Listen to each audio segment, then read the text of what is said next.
They say the walls of every mansion hide secrets, secrets that can make or break the people who live inside. And on a quiet morning in the Morgan estate, one such secret was about to come crashing into the open.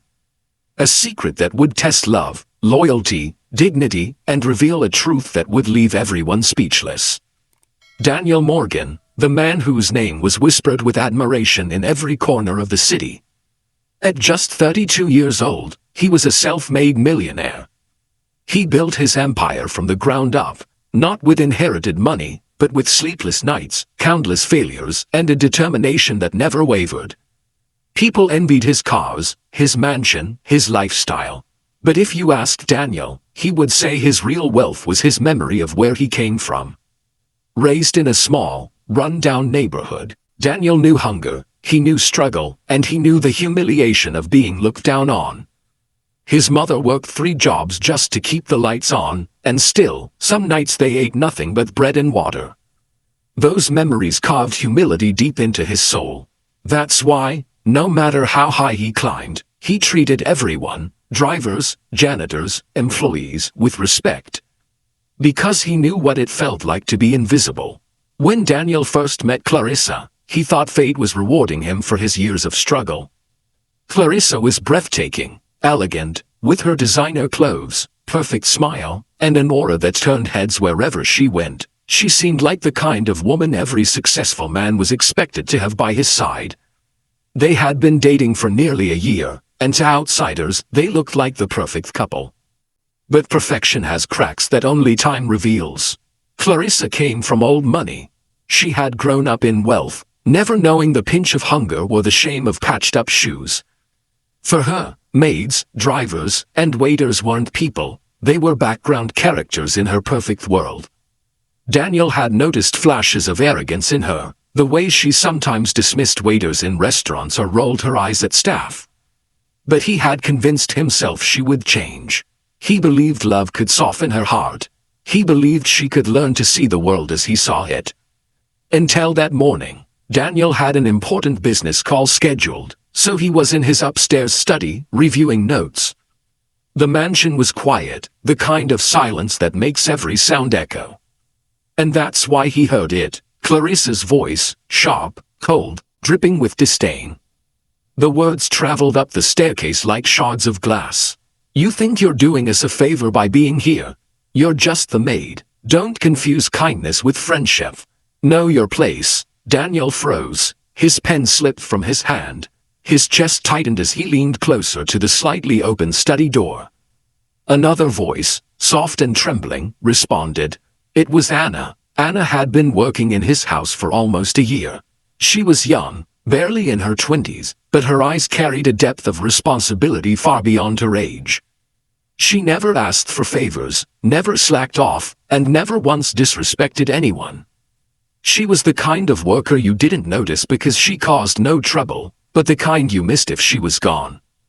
Daniel often admired her quiet strength. She reminded him of his own mother. "Ma'am," Anna said timidly, "I only came to ask if you'd like your coffee prepared differently today."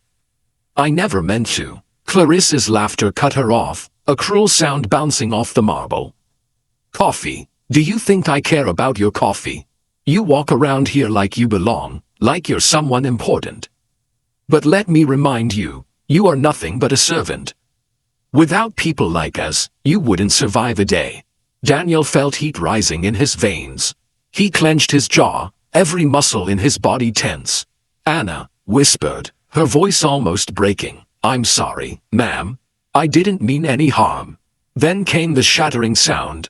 A glass exploded against the floor, fragments scattering dangerously close to Hannah's feet.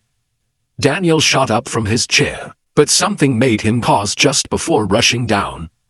He wanted to see what Anna would do. Anna bent down immediately, her small hands carefully picking up the shards. A thin line of blood appeared on her palm as a piece cut her skin.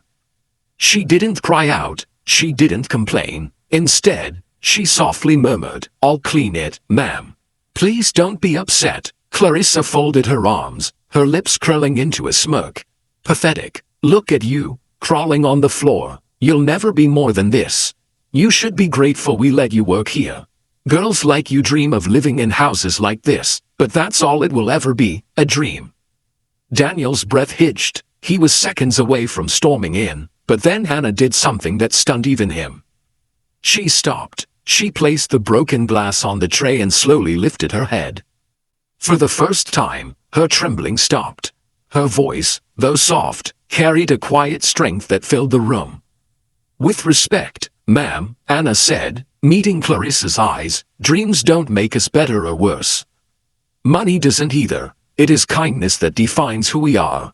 And perhaps one day, you'll understand that." Clarissa's smile faded. Her cheeks burned with anger. "How dare you speak to me like that?" she hissed, stepping closer. And that's when it happened. "That's enough." Daniel's voice thundered down the staircase, firm and commanding. Both women froze. Clarissa turned in shock, her face paling as she saw him descend, his eyes locked on hers with a sharpness she had never seen before.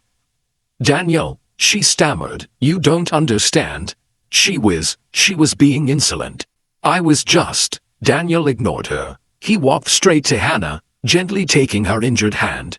He examined the small cut with a softness that melted her composure. "Get the first aid kit," he instructed the butler, who appeared nervously at the door.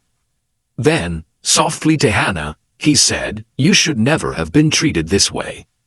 Clarissa's eyes widened. "Are you seriously taking her side?" "She's just." Daniel's head snapped up, his eyes blazing. "Don't finish that sentence." The mansion fell silent. Even the ticking clock seemed to pause. Clarissa's words trembled on her lips. She tried again, her voice shrill with disbelief. "She's just the help. Why are you defending her?" Daniel rose to his full height, his tone calm but piercing. "I'm not defending her. I'm defending what is right. And what I just heard from you." He shook his head slowly. "It disgusts me." Clarissa's jaw dropped. "Disgusts you? Daniel, you can't be serious." "She doesn't matter. She matters more than you realize," Daniel said firmly. "Anna has shown more dignity, patience, and courage in 5 minutes than you've shown in our entire relationship." Clarissa gasped. "You're choosing her over me." Daniel's voice grew cold. "I'm choosing respect over arrogance. Humanity over cruelty. If you can't respect the people who keep this house running, then you don't belong in it." Clarissa's face flushed red. She tried to speak, but only a strangled sound came out.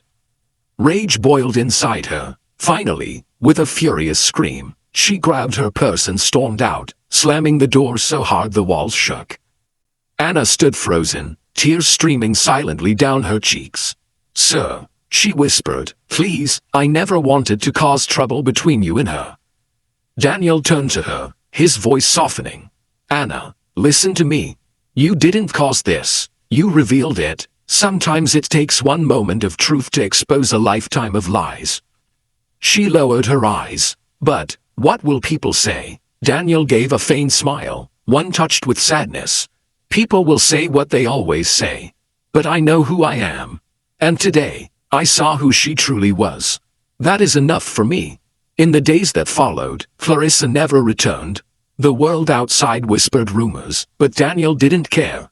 Instead, he focused on Anna. He made sure her hand healed, and more than that, he asked about her life, her dreams. He discovered she had given up her studies to support her younger siblings. She worked not because she wanted to, but because she had no choice. One evening, Daniel told her, "From now on, your education is on me. You've sacrificed enough. Let me do this for you." Anna's eyes widened in shock. "Sir, I can't accept that." "You can," he said firmly. "Because you've earned it, not through money, but through dignity. And dignity is priceless." And so it began. Anna returned to school, graduated, and years later built a career of her own. She never forgot the moment she found her voice, nor the man who reminded her of her worth. Daniel, too, learned something that day. He learned that love built on appearances is fragile, but respect built on truth is unbreakable. And the story of that morning, the millionaire who caught his girlfriend humiliating the maid, spread like wildfire. But what left people speechless wasn't the scandal. It was the maid's quiet strength, and the millionaire's choice to stand by what was right instead of what was easy. Because in the end, it wasn't wealth, beauty, or power that people remembered. It was kindness, and that is the kind of wealth that never fades. So, dear listener, if this story touched your heart, don't forget to subscribe to the channel, where stories of dignity, courage, and humanity continue to remind us all that true richness lies not in the pockets but in the soul.